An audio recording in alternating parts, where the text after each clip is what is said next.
Bonjour à tous nos abonnés de partout où vous nous suivez. Nous sommes très contents d'être encore devant vous pour vous informer sur l'actualité politique de l'heure, sur ce qui se passe en République démocratique du Congo. À ce samedi où les FARDC viennent de capturer des militaires rwandais RDF au nord de Kiwanja, à quelques kilomètres de Goma. Ces militaires rwandais qui sont avec le M23. Nous allons parler de ça aujourd'hui. Nous sommes aujourd'hui samedi 5 novembre 2022 où nous avons comme d'habitude de vous informer sur l'actualité politique de l'heure. C'est un réel plaisir pour nous d'être encore devant vous pour vous informer. Avant que nous puissions annoncer les sujets que nous allons développer aujourd'hui, nous voulons d'abord demander à ceux qui nous suivent de s'abonner massivement sur la chaîne, d'activer la cloche de notification, d'aimer et de partager la vidéo pour permettre aux autres personnes d'être informées sur l'actualité politique de l'heure. Sans plus tarder, nous allons commencer par annoncer nos titres que nous allons développer aujourd'hui. Dans notre premier sujet, nous allons parler de ces preuves. Après les preuves qui ont été apportées par la RDC à la commission de vérification élargie qui a comme mission de pouvoir vérifier de preuves sur l'accusation des violations de territoire ennemi, nous avons encore eu des preuves que le Rwanda est derrière les M23, notamment avec l'arrestation à Kiwanja des 2 militaires rwandais RDF qui ont été arrêtés par la MONUSCO. La MONUSCO a amené ces militaires-là auprès des FARDC et les FARDC. Nous parlerons là comment est-ce que les choses se sont passées. Dans notre deuxième sujet, nous parlerons de cette grande perte qui vient d'être infligée au M23 par les FARDC qui ont fait un travail remarquable sur terrain. Nous parlerons de ça aujourd'hui à Kibumba, comment les militaires rwandais sont morts, comment ils ont été tués par les FARDC. Et nous parlerons également de cette équipe, de ces tables de négociation qui ont été demandées par la communauté des États de l'Afrique de l'Est pour que la République démocratique du Congo se retrouve encore une fois de plus devant une table de négociation avec les terroristes du M23. Cette fois-ci, ça va être une négociation inclusive pour permettre au M23 aussi de participer aux travaux, notamment au processus de paix de Nairobi et de Luanda. Nous parlerons également de l'entrée des troupes kenyanes qui sont actuellement à Uganda, la frontière avec la République démocratique du Congo, via Bunagana, où ces militaires veulent déjà entrer en République démocratique du Congo, et cette débandade qui se fait actuellement à Bunagana, où les M23 se positionnent pour attaquer les forces kenyanes. Nous parlerons de ça aujourd'hui. Nous parlerons également de 1000 jeunes qui ont volontairement répondu à l'appel du président de la République après son adresse à la nation, où ils ont accepté de réintégrer les FARDC afin de protéger les territoires nationaux. Nous parlerons également de ces appareils de guerre qui viennent d'atterrir à Goma pour appuyer les FARDC afin de bien remplir leur mission. Sans plus tarder, nous allons encore répéter bonjour à tout le monde. Aimez la vidéo, ceux qui nous suivent, ceux qui ne sont pas encore abonnés, de s'abonner massivement sur la chaîne Aigle Soleil Télévision, d'activer la cloche de notification pour être informé à temps réel. Aimez la vidéo, partagez la vidéo pour permettre aux autres personnes d'être informées sur l'actualité politique de l'heure. Sans plus tarder, nous commençons avec notre premier sujet où à Kiwanja, territoire qui est actuellement occupé par la M23, il y a eu un groupe de M23 qui ont utilisé la route nationale numéro 1 pour aller jusqu'à Goma. Alors, ces militaires rwandais qui étaient renforcés par Kigali, venus au renfort aux M23 qui sont en train de semer la terreur en République démocratique du Congo en tuant la population civile, c'est passé que les militaires rwandais qui étaient venus renforcer les M23 n'avaient pas bien vraiment le contrôle du territoire congolais. Et que par manque du contrôle du territoire congolais, ils se promenaient comme ça, ils ne savaient pas où est-ce qu'ils allaient.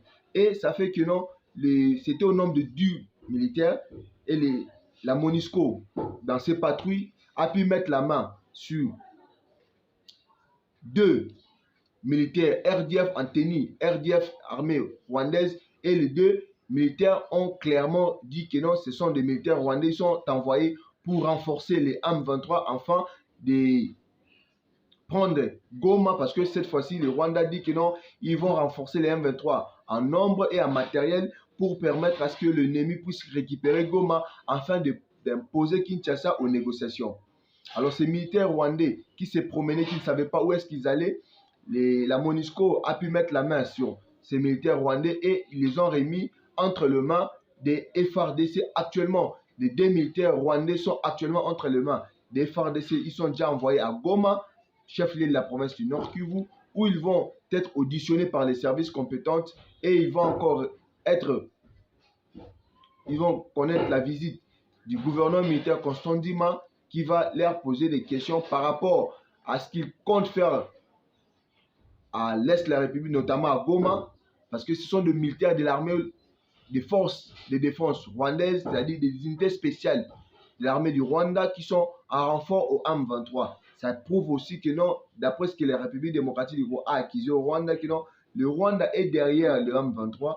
Personne d'accepter, malgré que non, ils acceptaient, mais ils faisaient l'hypocrisie de ne pas accepter parce qu'ils avaient dit que non, il n'y a pas de preuves suffisantes pour déterminer que si ce sont des militaires. Mais maintenant là, les 2 militaires viennent de témoigner, en dehors de ceux qu'ils avaient déjà témoigné. Il y a encore les 2 militaires qui ont été arrêtés par la MONUSCO parce que cette fois-ci, si on dit que non, c'est les FARDC qui les ont arrêtés, ils diront que non, les FARDC est allé non. Maintenant, c'est la MONUSCO qui les ont arrêtés.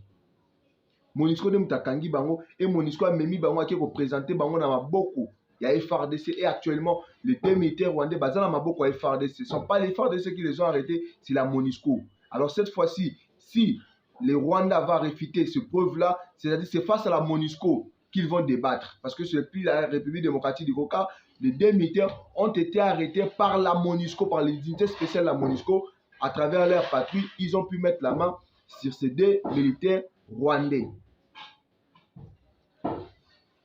Et l'appel du président de la République qui avait appelé tous les jeunes à s'enrôler massivement à l'armée, nous parlerons de ça aujourd'hui. Nous entrons dans notre deuxième sujet pour parler de cette perte énorme qui vient d'être infligée une fois de plus à l'armée rwandaise face au FARDC, parce que l'armée rwandaise qui soutient les M23, ils ont allé vers le nord de Goma pour encercler Goma afin de prendre Goma facilement. Ils ont été surpris. Quand ils progressaient pour aller récupérer Goma, ils sont tombés dans le piège des FARDC et les FARDC a pu les massacrer d'une façon incroyable. FARDC a massacré Bango d'une façon incroyable, jamais vue. Parce que Baïbaki territoire, ils partaient seulement comme ça. Les éclaireurs au Batinaki Bango, eux aussi n'avaient pas les maîtrises. Il y a zone. Et tant Bazo Kendi Bongo en débandade, les FARDC a joué Bango par surprise et les FARDC a mis plus de 150 militaires rwandais en renfort au M23. Et capturer encore beaucoup les éléments M23. Nous allons vous montrer les vidéos à la fin de cette émission pour que vous puissiez voir comment les FARDC a pu réaliser ça. Parce que Bazo Loko Tababi Bembe, moko ya ba militaire rwandais en tenue militaire rwandais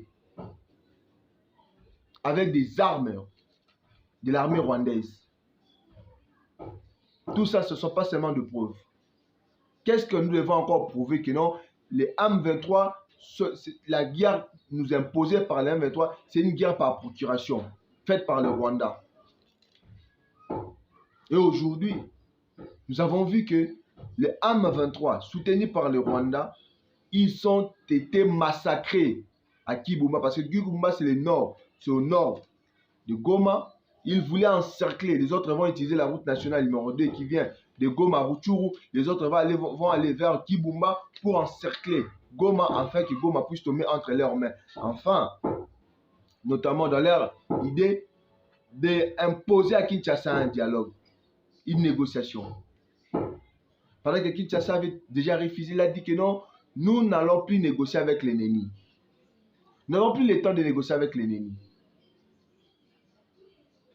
Et les FARDC qui ont réalisé un travail remarquable ont été félicités par les commandants des opérations, les commandants de la 3e zone de défense, les nouveaux commandants. Il les a félicités pour ce travail, ce brillant travail qu'ils ont fait.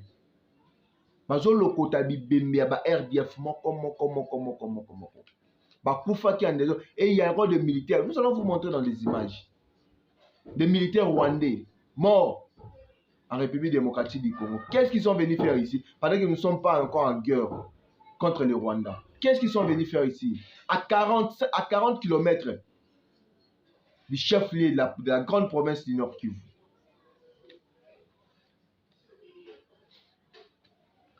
Nous allons parler également de l'arrivée à Goma de ces équipements militaires faits par le président de la République, Félix-Antoine Tshisekedi, où nous avons vu 28 drones de surveillance type turc venir renforcer les FARDC à Goma. Les drones ont déjà atterri hier à Goma. Nous avons encore vu les 11 hélicoptères de chasse avec les avions de chasse qui sont arrivés hier à Goma, hier vendredi à Goma, pour renforcer notamment les FARDC. Il y a encore des armes qui vont descendre à Goma pour renforcer les FARDC qui sont actuellement en guerre contre les M23 sous couvert, contre le Rwanda sous couvert des M23. Nous félicitons la bravoure de nos militaires congolais FARDC qui sont en train d'accomplir un travail remarquable, un travail brillant pour mettre en déroute l'ennemi. Nous parlerons également de l'entrée des troupes kenyanes en République démocratique du Congo qui sont actuellement à frontière avec l'Ouganda, entre la République démocratique du Congo et l'Ouganda, parce que vous savez que non, le Kenya est en frontière avec l'Ouganda et l'Ouganda est en frontière avec la République démocratique du Congo.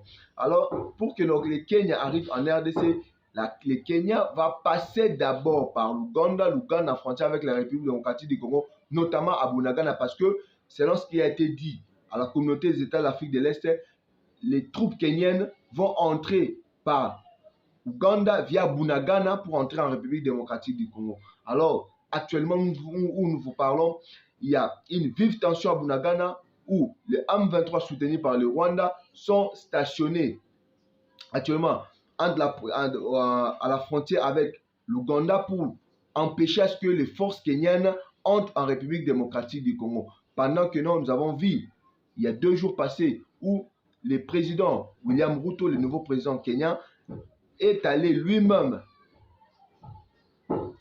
présider la cérémonie de l'envoi des troupes kenyanes en République démocratique du Congo dans le cadre de la force régionale. Mais vous verrez seulement que non, il y a quelques pays, comme l'avait dit le porte-parole du gouvernement congolais, que non, c'est le Rwanda qui empêche à ce que la force régionale soit déployée à l'est de la République démocratique du Congo. Mais cette fois-ci, la décision a été prise. Il y a non seulement les forces kenyanes, il y a le Burundi, il y a l'Ouganda, il y a le Soudan du Sud qui vont venir appuyer les FARDC, qui vont venir combattre les rebelles et protéger la population civile.